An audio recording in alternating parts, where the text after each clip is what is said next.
E aí galera, tudo bem com vocês? Olha, não perca esse vídeo não, mais uma catequese. Olha, eu não tirei nem a vestimenta não, que hoje meu tempo para fazer vídeo não é tão grande.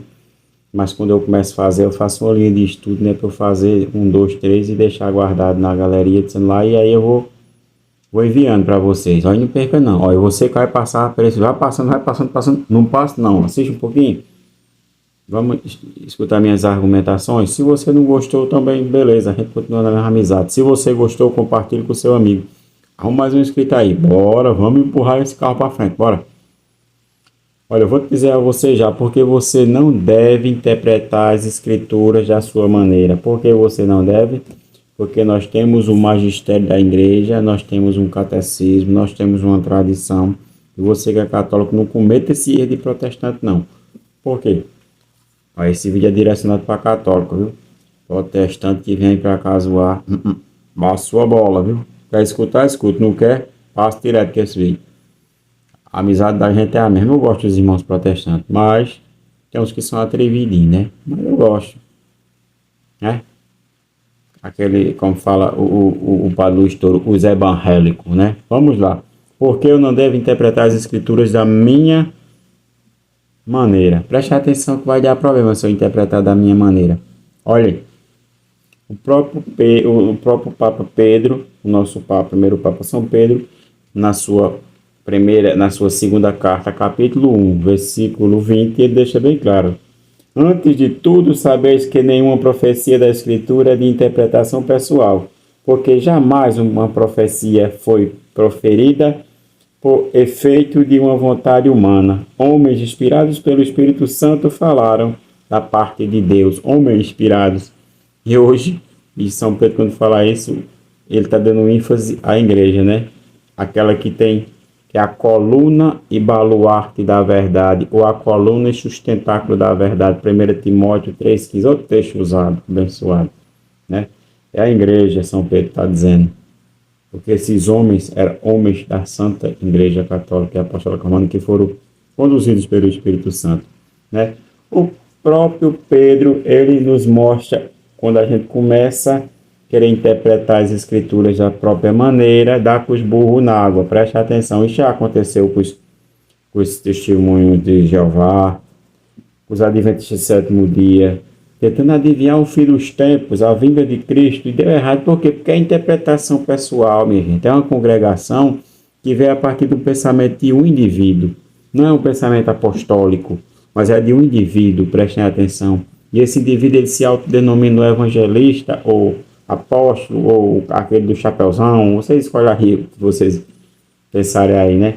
Eu sei que eles, a partir disso aí, eles começam a interpretarem as escrituras. Todos eles têm um catecismo, como a gente tem o nosso, né? Eu tenho esse aqui resumido do professor Felipe Aquino, todos eles têm. Mas eles ficam dizendo, as escrituras. Não, você tem. Você tem porque os pastores fundadores deixaram os ensinamentos para vocês. Vocês sabem bem disso. Eles não interpretam as escrituras pela própria cabecinha de vocês, não. Mas vamos entender o que São Pedro falava sobre essa questão da vinda de Cristo e as cartas paulinas, que é mal interpretada. Capítulo 3 da segunda carta de São Pedro, versículo 14. Portanto, caríssimos, esperando essas coisas, esforçai-vos em ser por ele achados sem mácula e irrepreensíveis na paz. Reconhecei que é longa a paciência do nosso Senhor, vos é salutar, como também vosso carisma, irmão. Paulo vos escreveu segundo o dom de sabedoria que lhe foi dado, e o que ele faz em todas as suas cartas, mas quais fala nesses assuntos. Nelas há algumas personagens difíceis de entender, cujo sentido os espíritos ignorantes ou pouco fortalecidos deturpam para a sua própria ruína, como o fazem também com as demais escrituras. Olha o que São Pedro falou sobre a questão da vinda. A Bíblia da Ave Maria, ela é fantástica, né? Dá outro título aqui no capítulo 3, a segunda vinda de Jesus Cristo. Muitas pessoas interpretam errado. Não vá nisso não. Rapaz, você é tão teimoso. Oxe, eu vou ajeitar até a minha angola aqui. Você é tão teimoso, não vá nisso não, rapaz. Deixe de ser teimoso. Você quer interpretar as escrituras, não interpreta da sua maneira não. O Papa está dizendo isso sobre a vinda de Cristo, sobre as cartas paulinas. Aí o Papa fala sobre todo o Evangelho, todas as escrituras. Eles vêm com má interpretação. Por quê? Porque estão fora do magistério. Quem vos ouve, a mim ouve. Quem vos rejeita, a mim rejeita. Lucas 10,16. 1 Timóteo 3,15. A igreja é coluna insustentável dessa verdade. Vamos abrir o seu olho. Vamos entender o que fala Gálatas também, para nós entender. Porque se eu anuncio um evangelho diferente, eu anuncio um Cristo diferente. E se eu anuncio um Cristo diferente, eu estou anunciando outro caminho. Não é o mesmo caminho do céu, da salvação. Aí, consequentemente, as pessoas vão se perderem nesse raciocínio. Vai dar problema, preste atenção. Olha, a carta aos Gálatas, o próprio Paulo fala, capítulo 1, versículo 6, do 6 ao 9. Estou admirado de que tão depressa passeis daquele que vos chamou a graça de Cristo para um evangelho diferente. Olha como ele fala. De fato, não há dois evangelhos. Há apenas pessoas que semeiam a confusão entre vós e querem perturbar o evangelho de Cristo. Oh, não há dois evangelhos, mas só apenas um. Preste atenção no que fala Efésios, capítulo 4, versículo 4, 5. Há um só batismo, só Senhor, uma só fé. Saia dessa. O versículo 8 continua. Mas ainda que aguem nós, ou um anjo baixado do céu, vos anunciasse um evangelho diferente do que vos temos anunciado, que ele seja anátema. Padre Luiz Toro é bem claro, primeiro fala assim, que ele seja maldito. Em outras tradições, a Bíblia Ave Maria fala anátema. Oh, rapaz. Repito aqui o que acabo de dizer. Se alguém pregar doutrina diferente da que recebeste, seja ele excomungado. Preste atenção no que São Paulo fala, porque se eu passo um evangelho diferente, eu estou passando outro Jesus. Aonde tu vês nas escrituras, rapaz? Todo Jesus é um só. Não, irmão. Um evangelho diferente traz outro Jesus. Segunda carta de São Paulo aos Coríntios, capítulo 11, versículo do 3 ao 4, deixa bem claro. Preste atenção. A segunda carta de São Paulo aos Coríntios, capítulo 11, versículo do 3 ao 4. Mas temo que, como a serpente enganou Eva com a sua astúcia, assim se corrompam os vossos pensamentos. Se apartem da sinceridade para com Cristo. Porque quando aparece alguém pregando outro Jesus, diferente daquele que vós pregamos,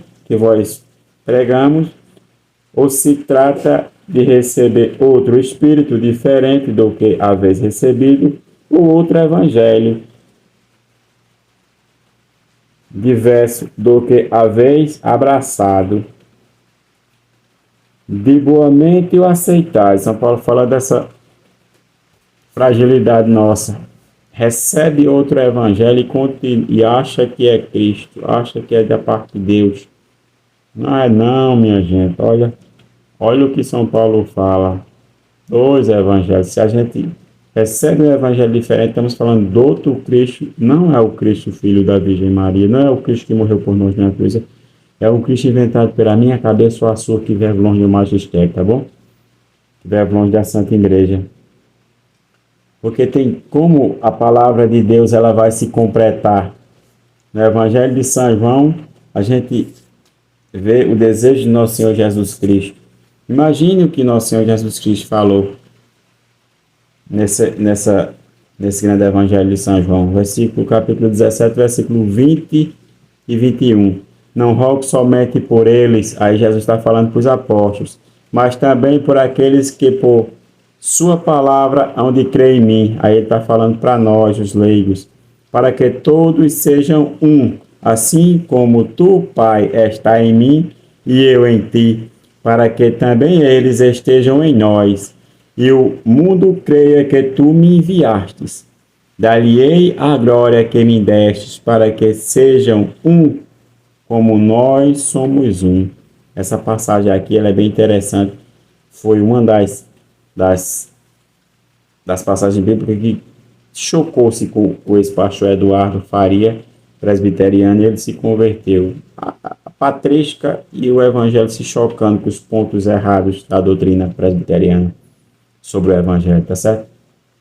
Prestem atenção, como é que vai ser um com tantos Jesus pregados? Se a palavra de Deus fala na unidade, 1 Coríntios, capítulo 10, capítulo 1, versículo 10, essa unidade, como é que vai ter? Não vai ter. E tem passagem das Escrituras que é muito difícil. Imaginemos aquela passagem do fim dos tempos, que Mateus 24, versículo 28, fala aonde está o cadáver, aí estão os abutres. Tem um santo da Santa Igreja que ele interpretou isso perfeitamente. São Cirilo de Jerusalém. Eu não vou dizer não. Se alguém conhecer aqui a interpretação que ele deu para esse texto, coloca aí nos comentários. São Cirilo de Jerusalém. Que interpretação maravilhosa ele deu sobre isso. Para você ver sobre esse texto. Para você ver como as escrituras elas são difíceis de compreender sem o magistério. Mas, rapaz, essa hora de noite tem uma mosquinha me aperrando. Assim, embora, rapaz. Olha, curtam esse vídeo e se inscrevam no canal. Fiquem todos com Deus. Santo Padre Pio e Nossa Senhora da Cabeça, rogai por nós. Que as chagas de nosso Senhor Jesus Cristo seja o nosso refúgio e a nossa força.